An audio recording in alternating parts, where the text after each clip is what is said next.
Lorsque vous avez créé votre contact, dans sa fiche, il est possible de faire un certain nombre de choses de manière centralisée. Ainsi, vous pouvez prendre des rendez-vous, créer des opportunités ou voir la liste des factures et des devis qui ont été envoyés à ce contact. Si vous souhaitez rentrer en contact directement avec ce dernier, vous avez la possibilité d'utiliser le bouton « Envoyer un message » à la seule condition qu'il ait une adresse email valide. Pour cela, vous cliquez sur le bouton « Envoyer un message ». Vous avez ici la possibilité de saisir le corps du texte. Si l'espace est trop restreint, vous avez la possibilité de cliquer sur la double flèche située en bas à droite de la fenêtre.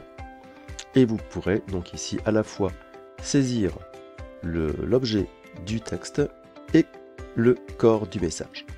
Vous avez la possibilité d'y ajouter des pièces jointes. Et si le corps du texte, si vous souhaitez que le corps du texte serve de modèle à d'autres mails à envoyer, vous pourrez également en profiter pour le sauvegarder en tant que nouveau modèle. Testons maintenant ici le mail que nous pourrions faire, à savoir proposition commerciale.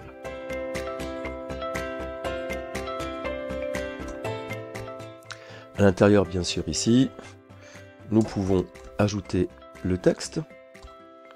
Et vous avez remarqué qu'il existe une petite barre oblique pour faire apparaître des commandes. Si j'appuie dessus, vous voyez qu'en fait ici, il y a un certain nombre de choses qui apparaissent, notamment la possibilité de faire des listes à puces, des listes numérotées, des checklists, un tableau, des séparateurs, des citations, etc. Tout ceci correspond à du code HTML que nous pourrions utiliser afin de mettre en valeur le mail que vous allez envoyer à votre contact. Donc là, je vous laisse prendre le temps de découvrir les différentes fonctionnalités. Prenons par exemple ici le cadre d'un titre 1 qui me permettrait d'avoir ce genre de présentation.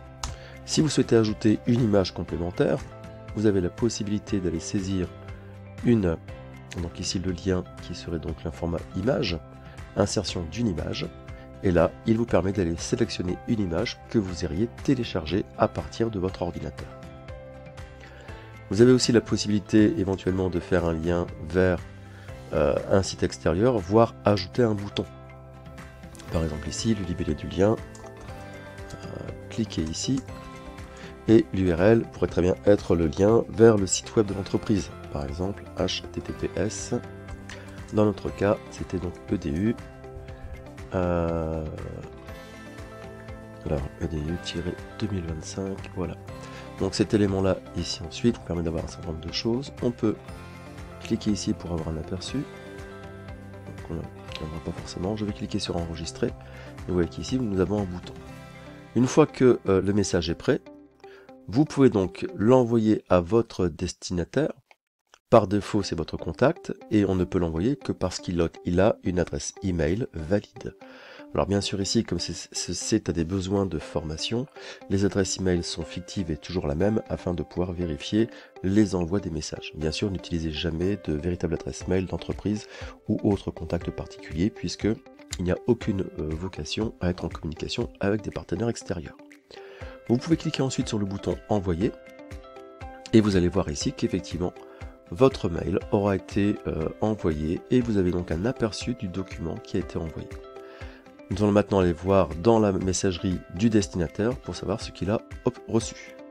Alors nous voici maintenant dans la boîte aux lettres du contact et voilà ce qu'il a obtenu, à savoir donc effectivement le titre 1 et le bouton.